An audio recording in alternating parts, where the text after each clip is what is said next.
Hello, good morning. Welcome to Saurabh Sir Classes. This is Chinu Thakur Jaiswal and I'm welcoming you to the series of History MCQ. ये series में MCQ जो pattern है वो set 1 to set 8 ये series है, एक लंबी series चलने वाली है because there are lots of examination are coming around. ठीक है, यूपीपीसीएस एग्जामिनेशन 17 मार्च को है. All the best for sir everyone. उसमें आपको जो हिस्ट्री इंपॉर्टेंट लगता है वो भी पार्ट में इसमें अपने एमसीक्यू में लेकर आई हूँ. तो चलो फटाफट से स्टार्ट करते हैं. एमसीक्यू सेट 8 जो पहले की वीडियोस देख चुके हैं बहुत अच्छी बात है, अपना स्कोर कार्ड जरूर मेरे साथ शेयर करना. लेकिन जिन्होंने पहले एमसीक्यू 7 जो था सेट 7 तक नहीं देखे तो एक बार वो भी अटेम्प्ट कर लेना. ठीक है, तो चलो फटाफट से स्टार्ट करते हैं आज का ये सीरीज. ये UPSC, SSC, UPPCS, net set सभी के लिए बहुत इंपॉर्टेंट सीरीज होने वाली है. ठीक है, तो इसका सबसे पहले फर्स्ट क्वेश्चन हम देखते हैं. फर्स्ट क्वेश्चन क्या कहता है? फर्स्ट क्वेश्चन कहता है एसर्शन और रीजनिंग. चलो सबसे पहले यही, बहुत सारे बच्चे कंफ्यूज होते हैं एसर्शन रीजन क्वेश्चन में, क्योंकि इसके दो ऑप्शन जो होते हैं ना, ये ऊपर वाले ऑप्शन जो होते हैं ये ए और बी, सबसे ज्यादा कंफ्यूज यही करते हैं, है ना. क्वेश्चन क्या कहता है? Ashoka next Kalinga to the Maurya empire. Reason है Kalinga control the land and sea routes to south India. सबसे पहले आप पढ़ने लिखोगे एक सिंपल ट्रिप, सिंपल जो ट्रिक है वो ट्रिक क्या है? ठीक है, जैसे पहली बार एसर्शन पढ़ो, Ashoka next Kalinga to the Mauryan empire because, reason की जगह बिकॉज लगा देना, because Kalinga control the land and sea routes to south India. इस चीज को क्लियर करने के लिए यहाँ मैप में आ जाते हैं. अब यहाँ एसर्शन कह रहा है कि कलिंगा को अशोका इसलिए मौर्य एम्पायर में उसने अनेक्स्ट किया क्योंकि कलिंगा सी रूट और लैंड रूट दोनों ही साउथ इंडिया के सारे पोर्ट्स के साथ कनेक्ट हो रहा था. ठीक है, और रीजन यही दिया उसने. अब आपको क्या लगता है ये सही है कि नहीं? तो मुझे तो लग रहा है कि जो कारण दिया गया वो बिल्कुल सही है. अगर मुझे लग रहा है कि कारण बिल्कुल सही है तो फिर आंसर हो जाएगा ए. क्लियर हुई ये बात? ठीक है, अशोका के बारे में और भी बहुत सारे क्वेश्चंस आते हैं बट हम सारी चीजें एक ही बार में डिस्कस करेंगे तो गड़बड़ हो जाएगी. नेक्स्ट क्वेश्चन है the practice of military governorship was first introduced in India by the dash. Greek, Shakas, Parthians, Mughals. ठीक है, पहले सबसे पहले मिलिट्री गवर्नशिप किसने स्टार्ट की है इसके बारे में पूछा गया है. थोड़ा सा अगर डिटेल में जानना चाहें, देखो इसको सब, ये बहुत इंपॉर्टेंट है. ग्रीक, शक, पार्थियन और मुगल्स सबके बारे में. मुगल्स तो खैर बहुत लेट आए हैं, मुगल तो अराउंड 1500 उसमें आए हैं, एडी में आए हैं, तो अभी इनके बारे में क्या ही डिस्कस करें. ग्रीक, शकास और पार्थियन के बारे में जरूर मैं आपके साथ कुछ शेयर करना चाहती हूँ. ठीक है, एक मिनट, ये वाला मैप देख लीजिए. यहाँ पर देखिए पूरा नॉर्थ वेस्ट एरिया जो है ये ग्रीक के साथ है. ग्रीक यहाँ पे रूल कर रहे थे. अब जब यहाँ से जो अलेक्जेंडर है वो जब भारत पे अटैक करता है, भारत के नॉर्थ वेस्ट एरिया मतलब वो कम से कम यहाँ पंजाब तक पूरा आ जाता है, पंजाब तक जीत देता है. बट आगे बढ़ने वाला होता है लेकिन फिर रिटर्न चला जाता है. क्या कारण है वो अभी आने वाले क्वेश्चन में है, इसलिए मैं अभी नहीं बता रही हूँ. रिटर्न चला जाता है और जाते जाते वो died, he was died at that time. तो उसके बाद जो उसके गवर्नर होते हैं, उससे रिलेटेड रूलर्स होते हैं, और उसके बाद जो आने वाली डिनेस्टीज होती हैं, तो all these dynasties were Greek. ठीक है, तो वो यहाँ आके रहने लग जाती हैं, जिसमें सबसे पहला नाम, ठीक है, सबसे पहला नाम हम ये कह सकते हैं कि ग्रीक्स का है. ग्रीक्स में आप ये डिस्कस कर सकते हो कि इनका टाइम पीरियड, ये फर्स्ट फॉरेन इन्वेडर है. पहली बात तो ये समझ लो, फर्स्ट फॉरेन किंगडम, इन्वेडर नहीं कहेंगे, इन्हें किंगडम कहेंगे. भारत में फॉरेन किंगडम अगर फर्स्ट होगा तो ग्रीक आंसर होगा. ठीक है, इंडो ग्रीक्स भी इन्हें कहा जाता था क्योंकि इंडस रिवर क्रॉस करके रहते थे. इनके बारे में ज्यादा पता हमें कैसे चलता है? हमें क्वाइन से इनके बारे में पता चलता है, क्वाइंस के साथ. ठीक है, और इसमें जो इम्पोर्टेंट रूलर्स रहे हैं वो आपको थोड़ा बहुत ध्यान रहना चाहिए. ग्रीक्स के बारे में पुराणों में भी मेंशन है. ठीक है, और लगभग 180 बीसी के आसपास ग्रीक्स थे, जिसमें कनिष्का और वो सारे नाम इंपॉर्टेंट बन जाएंगे. ठीक है, वीमा, कैटफिसिस, कनिष्का, ये सारे नाम. आप थोड़ा शकास के बारे में जान लेते हैं. मैं आपको जो इंपॉर्टेंट है ना ग्रीक्स के बारे में फिलहाल इस क्वेश्चन से रिलेटेड वो बता रही हूँ. शकास जो है उनको हम इंडोसीडियंस भी कहते हैं, कंफ्यूज मत होना. ये नाम भी कई बार अगर आपको दिखाई दे इंडोसीडियंस तो शकास को ही कहा जाता है. इनका टाइम पीरियड 130 एडी से लेकर 150 एडी के बीच में रहा है. ठीक है, 150 एडी के बीच में रहा है, और ये ईरान के एक नोमेदिक थे. ईरान के एक नोमेदिक ग्रुप थे जो भारत में आकर अब सेटल हो गए थे, रहने लग गए थे. इसमें इंपॉर्टेंट रूलर अगर आपको कहा जाए, पूछा जाए शकास के इंपॉर्टेंट रूलर कौन कौन थे, तो आपने सुना होगा चश्तान. एक मिनट यार, कर्सर कहां गया? हाँ, चश्तान, ठीक है। और मौस, जिसे मोगा के नाम से भी जाना जाता है, मोगा, और रुद्र दामन वन, ये सारे इंपॉर्टेंट किंग हैं जो आपके किससे रिलेटेड है, शका से रिलेटेड है। रुद्र दामन वन, ठीक है। रुद्र दामन वन से रिलेटेड है एक इंस्क्रिप्शन जो आपको कमेंट सेक्शन में मुझे लिख के बतानी है। देखे तो सही आप लोगों की तैयारी कैसी चल रही है। ओके ठीक है। उसके बाद नेक्स्ट आते हैं पार्थियंस। तो पार्थियन भी ईरान से आई हुई एक जाति थी जो यहाँ आके रहने लगे। इनका टाइम पीरियड लगभग 247 बीसीई से 224 कॉमन ईरा तक रहा है। काफी लंबे टाइम पीरियड तक रहा है, मतलब सातवाहना के आसपास का भी टाइम पीरियड में पार्थियंस जो है रहे हैं, ठीक है। इसको इसके बारे में जो सबसे पहले मेंशन होता है, एक इंस्क्रिप्शन है तख्त, ठीक है, तख्त ए बाली, ये इंस्क्रिप्शन है, ये याद रखिएगा, क्वेश्चन में आ सकता है। उससे पार्थियंस के बारे में काफी कुछ इंफॉर्मेशन हमें मिलती है। अब जब सबसे लंबा टाइम ग्रीक्स ने बिताया यहाँ पर, सिक्के भी उन्होंने निकाले हैं, इंडो ग्रीक जिन्हें कहा जाता है, तो मिलिट्री गवर्नशिप का सबसे पहला ऑप्शन भी ग्रीक्स ही होंगे। इस बात को याद रखिएगा कि मिलिट्री गवर्नशिप सबसे पहले किसने लागू की है, तो वो इंट्रोड्यूस की है ग्रीक्स ने। नेक्स्ट क्वेश्चन आपका आता है, which one of the following dynasties was ruling over north India at the time of Alexander invasion. अब मतलब मैंने क्यों नहीं उस समय बताया था एलेक्जेंडर के बारे में कि क्यों वो रिटर्न चला गया उस टाइम पीरियड में। तो होता क्या है कि एलेक्जेंडर जब भारत में आता है लगभग 321 बीसी के आसपास, तो उस समय यहाँ पर नंदा रूलर थे, ठीक है। नंदा रूलर का टाइम पीरियड चल रहा था और नंदा रूलर्स को बहुत ज्यादा, मतलब उनकी जो आर्मी थी वो काफी बड़ी आर्मी थी और उस आर्मी का काफी ज्यादा नाम भी था। तो एलेक्जेंडर के जो सैनिक थे वो ऑलरेडी इतनी सारी वॉर करके थक चुके थे, तो उन्होंने नंदा से लड़ने के लिए मतलब एकदम डिक्लाइन कर दिया था एलेक्जेंडर को कि भैया तुमको जीतना है तो जीतो, बट हम तो अब नहीं कर पाएंगे, हम थक चुके हैं। तो इसीलिए वो नंदा डिनेस्टी पर अटैक नहीं करता है। तो सही आंसर हो जाएगा कि एलेक्जेंडर जब इन्वेजन करता है तो उस समय नंदा डिनेस्टी का रूल भारत में चल रहा होता है, ठीक है। कहीं कहीं आपको कंफ्यूजन मिलेगी चंद्रगुप्त मौर्य की, तो बिल्कुल कंफ्यूज मत होना, नंदा डिनेस्टी रूल कर रही थी, ठीक है।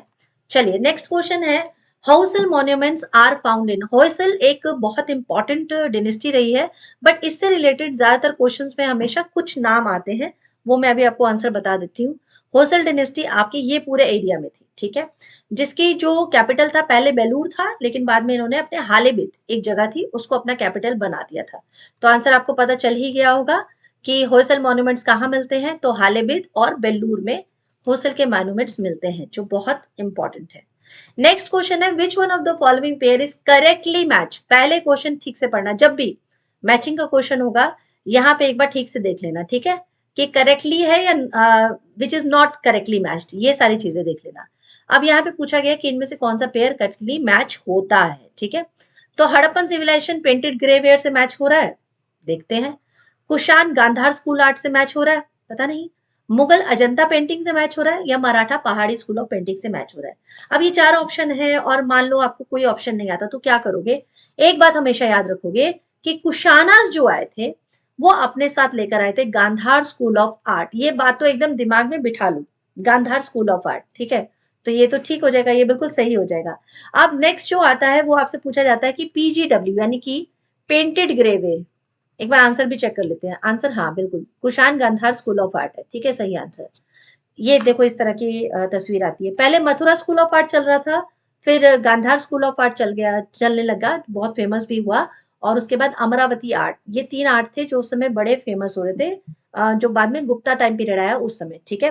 लेकिन गांधार स्कूल ऑफ आर्ट कौन लेकर आया था, कुशानास लेकर आए थे। तो पूछा गया है कि पीजीडब्ल्यू, ये पेंटेड ग्रेवेयर है, पेंटेड ग्रेवेयर आपका जो टाइम पीरियड था आयरन एज के टाइम पे था। पीजीडब्ल्यू जिसे है आयरन एज, जब वैदिक ईरा स्टार्ट हुआ था उसी समय पीजीडब्ल्यू यानी कि पॉटरी का कलर बताया जा रहा है, ये जो बर्तन होते थे ना उसका कलर बताया जा रहा है पीजीडब्ल्यू। और अजंता पेंटिंग जो थी वो मुगल के टाइम पीरियड की कैसे हो सकती है, मतलब एकदम अजीब बात कर दी है। अजंता पेंटिंग आपकी जो है वो रॉक कट टेम्पल है, ठीक है, 29 रॉक कट टेम्पल है, रॉक कट टेम्पल्स है, ठीक है। और ये 480 कॉमन ईरा के टाइम पे बनी हुई है, ये एक ही टाइम पे स्थापित नहीं हुआ है, बहुत टाइम पहले से बन रहा था। तो मुगल अजंता पेंटिंग के साथ कोई लेना देना बिल्कुल नहीं हो सकता। अब बात है पहाड़ी स्कूल ऑफ पेंटिंग। तो पहाड़ी स्कूल ऑफ पेंटिंग जो है ये तंत्र कल्ट है, पहाड़ी स्कूल ऑफ पेंटिंग, तो इसका भी कोई भी कनेक्शन मराठों के साथ में नहीं है। ठीक है, तो बचता कौन सा है, गाथार स्कूल ऑफ आर्ट, सही आंसर है। चलिए क्वेश्चन नंबर 6 है असर्शन रीजनिंग, फिर से Harshavardhana convened the Prayag assembly, ठीक है, क्योंकि because he wanted to popularize only the Mahayana form of Buddhism. जब भी ये वाले क्वेश्चन पढ़ोगे पहली बार में ही पढ़ो तो उसमें बिकॉज लगा देना। हर्षवर्धन ने एक प्रयाग असेंबली को कन्वीन किया, बुलाया, because he wanted to popularize only the Mahayana form of Buddhism. ठीक है, अब यहाँ पर हर्षवर्धन के बारे में समझो, हर्षवर्धन कौन है। हर्षवर्धन कई बुक्स में लिखा गया है लास्ट हिंदू रूलर है, बट ऐसा नहीं है, उसके बाद भी बहुत सारे रूलर्स आए थे। हर्षवर्धन का अगर हम, हर्षवर्धन पहली बात तो ये कौन सी डिनेस्टी से रिलेटेड है, तो पुष्यभूति डिनेस्टी से रिलेटेड है, पुष्यभूति। ठीक है, फादर का नाम था राज्यवर्धन। ये सारी चीजें मैं आपको डिस्कस जो कर रही हूँ ना, ये क्वेश्चन आए हुए हैं, कौन सी डिनेस्टी से रिलेटेड थे, राज्यवर्धन के पिता का नाम है, ठीक है, और ये सारी चीजें जो इंपॉर्टेंट है। और नहीं, प्रभाकर वर्धन, सॉरी, राजवर्धन तो इसके भाई का नाम है, प्रभाकर वर्धन इनके पिता का नाम है, प्रभाकर वर्धन। ठीक है, हेनसांग इन्हीं के टाइम पीरियड में आया था, हेनसांग। ये सारी बातें याद रखनी है आपको। और जो ये थे इन्होंने मतलब बुद्धिज्म को एक्सेप्ट कर लिया था। अब ये बोल रहे हैं कि हर्षवर्धन ने प्रयाग में असेंबली की क्योंकि उन्होंने सिर्फ महायान फॉर्म्स को जो है पॉपुलराइज वो करना चाहते थे, तो ये बिल्कुल सही बात है। ठीक है, लेकिन प्रॉब्लम ये होती है कि सिर्फ प्रयाग असेंबली इसलिए कन्वीन कही थी, ये बिल्कुल नहीं हो सकता। क्यों नहीं हो सकता, क्योंकि उस समय वहां पर एक मेला भी चल रहा था जिसे हम कुंभ मेला के नाम से भी जानते हैं।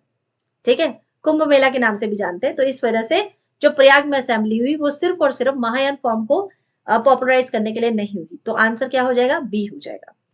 नेक्स्ट है which one of the Chola kings conquered Ceylon. अब यहाँ पर सिलोन जो है वो कहा गया है श्रीलंका को।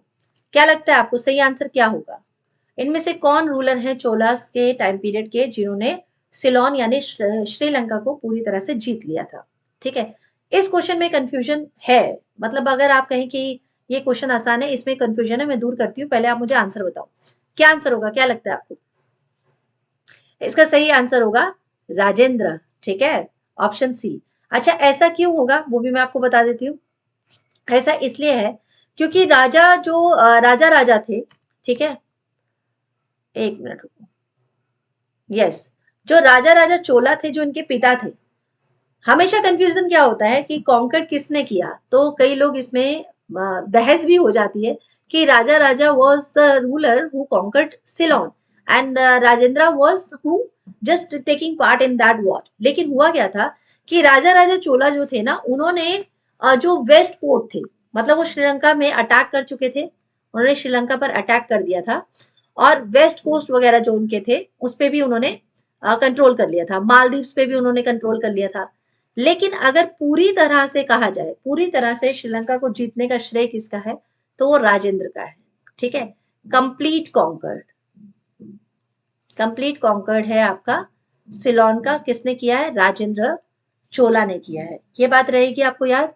विजयालय कौन है, विजयालय है आपके फाउंडर।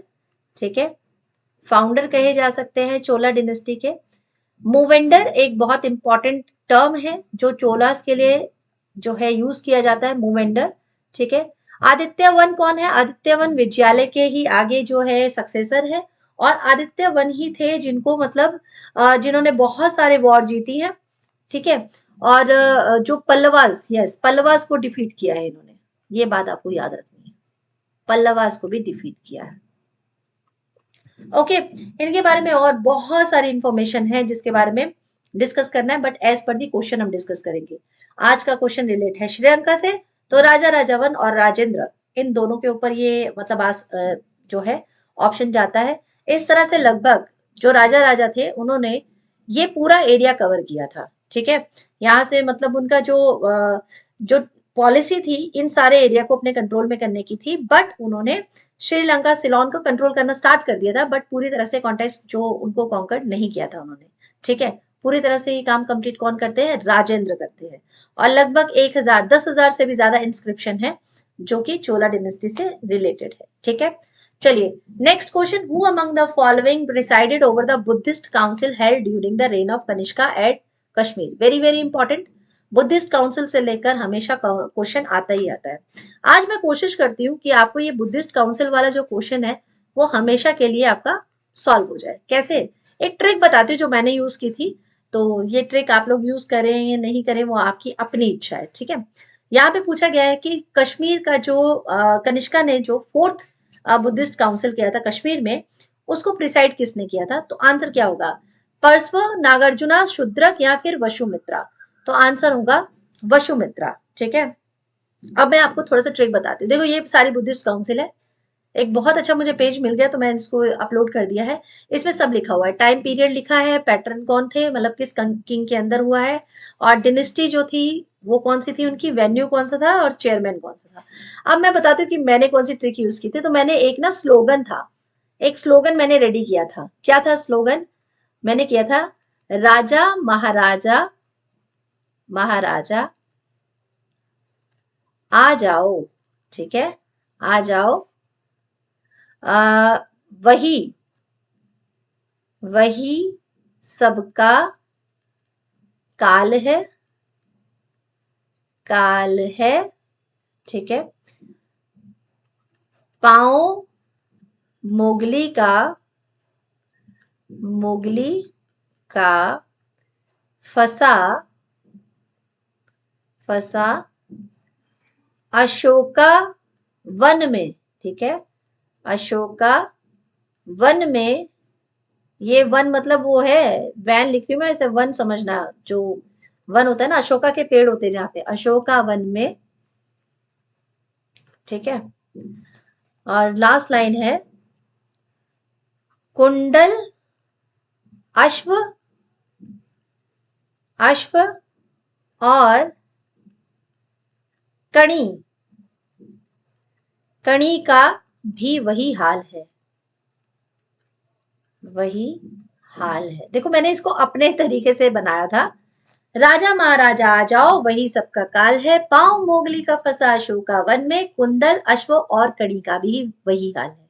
कुंडल मतलब कान का कुंडल, अश्व मतलब घोड़ा, और कणी मतलब होता है पानी की कणी, और जो मतलब गोल्ड की कणी, कणी मतलब छोटा सा कोई पार्ट। ठीक है, अब राजा महाराजा आ जाओ, देखो राजा राजग्रह, महाराजा महाकश्यप, आ जाओ अजात शत्रु। तो इस तरह से पहला जो काउंसिल था। ठीक है, वही सबका काल है, अब देखो वही वैशाली, सबका साबाकामी, काल है काल अशोका, पांव मोगली का फंसा अशोक वन में, तो अशोक ने करवाया, मोगली पुता जो थे इसके प्रेजाइड मतलब प्रेसिडेंट थे, और पाव जो है इसका पाटलिपुत्र। कुंडल अश्व और कणी का भी वही हाल है, कुंडल यानी कुंडल वन कश्मीर, अश्व हो गया आपका अश्वघोष जो थे, और कणी का मतलब हो गया कनिष्का। तो इस तरह से मैंने इसको एक ट्रिक बना के लर्न किया था। So this is totally up to you whether you are laughing or not, I don't know, but this was like trick on that particular time जब मैं प्रिपेयर कर रही थी। ठीक है, और सच मानो मुझे बहुत हेल्प हुई है, आज भी मुझे हेल्प होती है, क्योंकि ये मुझे ट्रिक याद है। तो जब भी बुद्धिस्ट काउंसिल से रिलेटेड कोई क्वेश्चन आता है तो मैं तुरंत अपने मन में रिपीट करती हूँ और सभी आंसर मेरे सामने आ जाते हैं। ठीक है, चलो नेक्स्ट क्वेश्चन है, which one of the following animal was not represented seal and seals and terracotta art of the Harappan culture? मैं हड़प्पन कल्चर पे बहुत सारी क्लासेस ले चुकी हूँ, क्वेश्चंस लिए हैं, उसकी साइट्स के बारे में डिस्कशन किया हुआ है। सील्स मिली हैं हजारों तादाद में, और वो सील्स बहुत इंपॉर्टेंट हमें इंफॉर्मेशन देती है हड़प्पा कल्चर का। क्यों? क्योंकि उसकी जो लिपि है, जो स्क्रिप्ट है, वो अभी तक डेसिफर नहीं हो पाई है। So we don't have any special evidences from the Harappan culture. तो हम लोगों को किस पे डिपेंड रहना पड़ता है? जो सील्स मिलती हैं, जो आर्कियोलॉजिकल रिसोर्स मिलते हैं हड़प्पन कल्चर के, उसी में। अब यहाँ पर पूछा गया कि सील्स के ऊपर ना सारे एनिमल्स की पिक्चर्स है, बट इनमें से कौन सा एक एनिमल है जो नहीं है? अच्छा, ये क्वेश्चन क्यों खास है? क्योंकि इससे पहले जो क्वेश्चंस पूछते थे ना, उसमें हमेशा ऑप्शन में हॉर्स होता था। ठीक है, लेकिन कई बार वो क्वेश्चन रिपीट हो चुका है, इसलिए ये वाले क्वेश्चन को थोड़ा चेंज करके यहाँ पर एक और एनिमल डाल दिया गया जो सील्स में नहीं था। Cow, elephant, rhinoceros, tiger. और इसमें बहुत सारे बच्चे गलती करते हैं। ठीक है, क्या कारण है? माइथोलॉजिकली हम लोग को काउ एकदम इंपॉर्टेंट लगता है, हम लोग सोचते हैं कि नहीं काउ तो होगी होगी, ठीक है, बाकी कोई जानवर हो ना हो। लेकिन बहुत ताज्जुब की बात है कि काऊ नहीं है सील्स में। उन लोगों को शायद काऊ के बारे में उस समय मालूम नहीं था, ये एनिमल भी उस समय शायद नहीं था। और हॉर्स इसलिए नहीं है क्योंकि अब यहाँ पर कई लोग पूछते हैं कि अरे हम लोग को मैम एक जो एविडेंस मिला था कि हॉर्स का सुरकोतदा में हॉर्स की हड्डियां मिली थी, हड़प्पन कल्चर की। तो वो सिर्फ एकमात्र एक ऐसा एविडेंस मिला है कि यहाँ पर घोड़े की हड्डी है। बट पूरे जितने भी हड़प्पन साइट्स हैं, 1900 हड़प्पन साइट्स हैं, जहां पर हॉर्स से रिलेटेड कोई इंफॉर्मेशन नहीं मिली है, कोई एविडेंस नहीं मिला है। इसलिए हॉर्स वाला ऑप्शन हमेशा गलत होता है। बट यहाँ पे देखो, यहाँ पे काउ डाल दिया गया, हॉर्स को हटा दिया गया, क्योंकि ये वाला क्वेश्चन हमेशा रिपीट हुआ है। तो आपका सही आंसर क्या होगा कि काउ सील्स में नहीं है, रेनासोर्स है, एलिफेंट भी है, टाइगर भी है। नेक्स्ट और लास्ट क्वेश्चन है आज के सेशन का, मैच करना है लिस्ट वन लिस्ट टू। हमेशा लिस्ट वन लिस्ट टू वाले क्वेश्चंस को जरूर कीजिएगा, क्योंकि एक साथ 4 क्वेश्चंस आपको पता चलते हैं। ठीक है, कालीबंगन, लोथल, धौलावीरा, बनावली, नाम सुनते ही समझ में आ गया होगा कि ये सारी हड़प्पन साइट है। ठीक है, अब यहाँ पर दिया गया है कि इनकी आर्कियोलॉजिकल फाइंडिंग्स जो यहाँ प्लेस हमें मिलते हैं। लोथल में उस तरफ पढ़ते हैं plough field, dockyard, terracotta replica of plough and inscription comprising. Plough field यानी खेत जहां पर जोता हुआ है, जहां पर अनाज उगाया जाता होगा, वो कहां पर मिला है? तो वो मिला है कालीबंगन में। ठीक है, डॉकयार्ड ये तो लोथल में मिला है। ये दो चीजें ऐसी है जो हमेशा इंसान के ध्यान में रहती है। डॉकयार्ड तो ये रहता ही रहता है, क्योंकि मैन मेड डॉकयार्ड लोथल में था। धोलावीरा का जो कनेक्शन आता है वो आपका आता है इंस्क्रिप्शन में। 10 लेटर्स का इंस्क्रिप्शन एक मिला है। ठीक है, 10 लेटर्स ऐसे करके एक लकड़ी का ऐसे करके एक बोर्ड मिला है, एक स्लीपर्स मिला है, जिसमें ऐसे कुछ निशान से स्क्रिप्ट कुछ ऐसे कुछ लिखी हुई है। टोटल 10 लेटर्स है। ठीक है, वो इंस्क्रिप्शन हमें कहाँ मिलती है? धोलावीरा में। अब बचा टेराकोटा रिप्लिका। हल्की मिट्टी से खिलौने से बना हुआ जो होता है उसको कहते हैं टेराकोटा रेप्लिका। तो वो मिला है बनावली से। तो सही आंसर आपका हो जाता है बी। ठीक है, मैच कर लिया आपने। आंसर आसान था ना? चलो, प्रैक्टिस करते रहोगे ना तो ये सारी चीजें बहुत आसान हो जाएगी। आई होप ये सेशन आप लोगों को पसंद आया होगा। अगर आया होगा तो लाइक कीजिएगा, सब्सक्राइब कीजिएगा, शेयर कीजिएगा, और प्लीज कमेंट सेक्शन में मुझे अपना स्कोर जरूर बताइएगा। ठीक है, और दूसरा मुझे आप ये बताइएगा कि कौन सा क्वेश्चन आप लोगों को ऐसा लगता है कि ये क्वेश्चन थोड़ा और डिटेल में आपको जानना है, तो मैं वो भी डिटेल में करवाऊंगी। Thank you so much. Today will meet soon with new session that will be set 9। ठीक है, उसमें मिलते हैं। चलिए, तब तक के लिए thank you so much, bye bye.